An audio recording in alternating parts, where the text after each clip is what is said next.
Assalamualaikum warahmatullahi wabarakatuh. Sampurasun, semangat pagi anak-anak kelas 11. Hari ini, mata pelajaran PPKN kita akan mempelajari materi faktor pendorong dan penghambat persatuan dan kesatuan bangsa Indonesia. Oleh karenanya, silakan untuk dipelajari video pembelajaran ini sampai dengan selesai. Anak-anak, minggu lalu kita sudah belajar materi tentang kehidupan bernegara dalam konteks NKRI ya.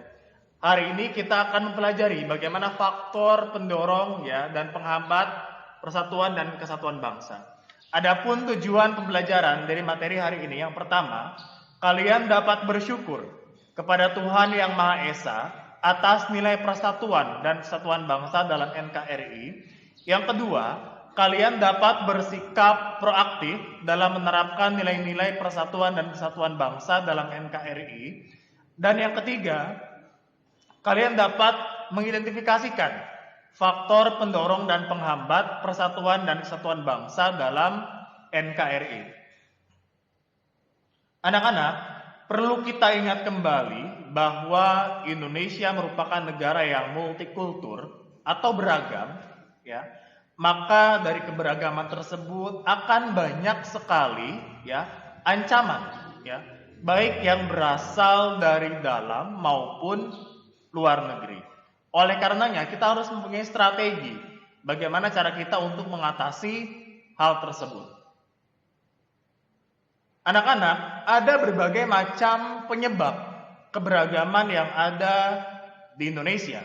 Yang pertama, letak strategis wilayah Indonesia yang tentunya ya, karena Indonesia diapit oleh dua benua dan samudra, yaitu ada benua Asia dan Australia, dan kemudian samudra Pasifik dan Hindia. Yang kedua, ada kondisi negara kepulauan. Ya, karena kita tahu bahwa Indonesia merupakan negara kepulauan ya, banyak pulau-pulau yang ada di Indonesia.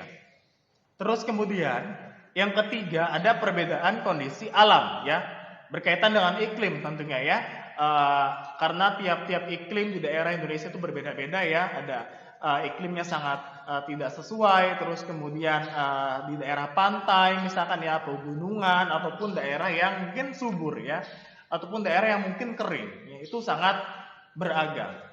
Selanjutnya ada keadaan transportasi dan komunikasi ya.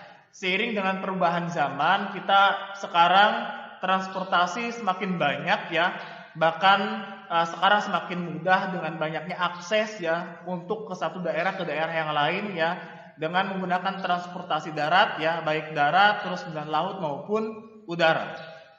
Kemudian komunikasi juga semakin dipermudah ya, semakin dengan pesatnya perkembangan teknologi informasi dan komunikasi ya, kita dapat menghubungi misalkan sanak saudara dari daerah satu dengan daerah yang lain hanya melalui misalkan telepon genggam atau telepon seluler saja ya.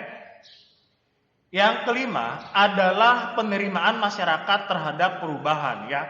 Karena kita semakin dengan perubahan zaman, dengan pengaruh globalisasi, kita semakin terbuka, open minded tentang bagaimana kondisi kita dengan perubahan zaman tersebut ya.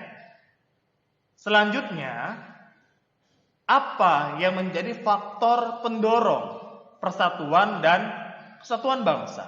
Ya, dengan majemuknya bangsa Indonesia, ya, maka diperlukan upaya kita, ya, untuk apa? Untuk memperkukuh persatuan dan kesatuan bangsa. Ada 3 faktor penting yang dapat memperkuat persatuan dan kesatuan bangsa. Yang pertama adalah Sumpah Pemuda. Yang kedua ada Pancasila, dan yang ketiga ada semboyan Bhinneka Tunggal Ika ya. Sumpah Pemuda itu menjadi simbol kebulatan tekad kita ya, bagaimana para pemuda zaman dahulu dari berbagai macam golongan ya, Yong Zapa, Yong Ambon ya, dan lain sebagainya, mereka bersatu untuk membuat sebuah ikrar ya dengan ikrar Sumpah Pemuda ya, dengan bertumpah darah yang satu, berbangsa yang satu, berbahasa yang satu, yaitu Indonesia ya.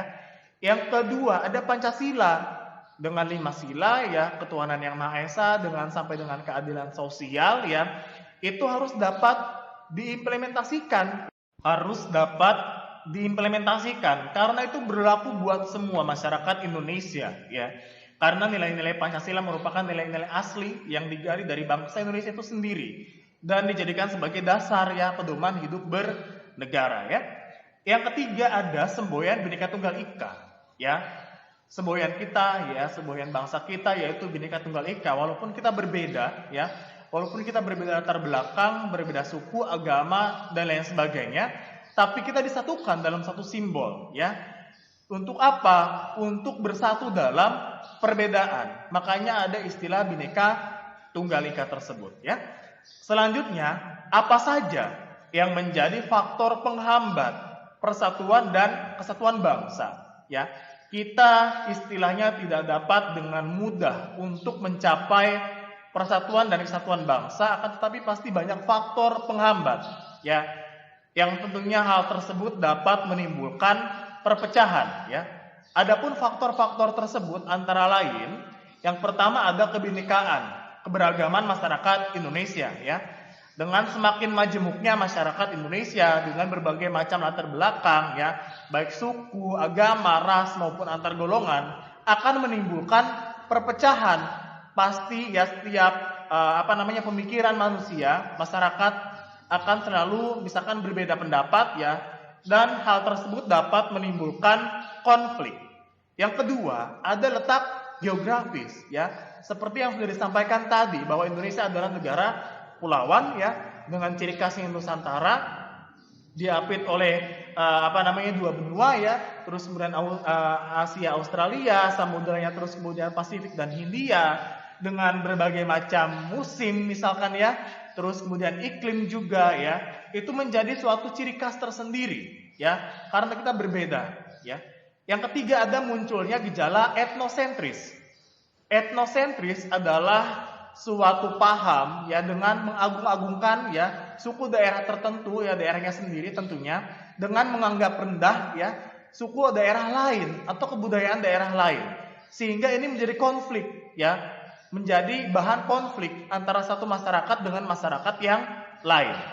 Yang terakhir ada yang selanjutnya ada melemahnya nilai budaya bangsa ya, karena kebudayaan kita harus dilestarikan.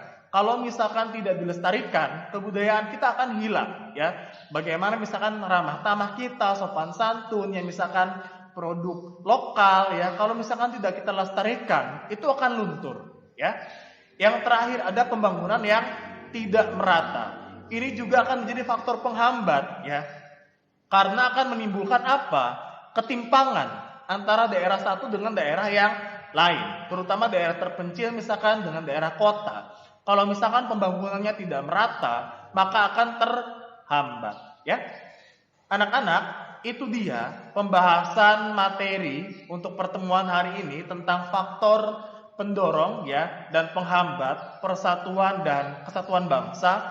Perlu kita sadari bersama sebagai masyarakat Indonesia, sebagai masyarakat dan warga negara yang baik, kita harus mengetahui hal-hal apa saja yang mesti kita lakukan dan hal-hal apa saja yang mesti kita hindari ya, demi menjunjung tinggi ya, demi terciptanya persatuan dan kesatuan bangsa. Semoga materi yang disampaikan hari ini dapat bermanfaat dan tentunya untuk dapat diimplementasikan dalam kehidupan sehari-hari. Sekian, billahi taufik wal hidayah. Wassalamualaikum warahmatullahi wabarakatuh.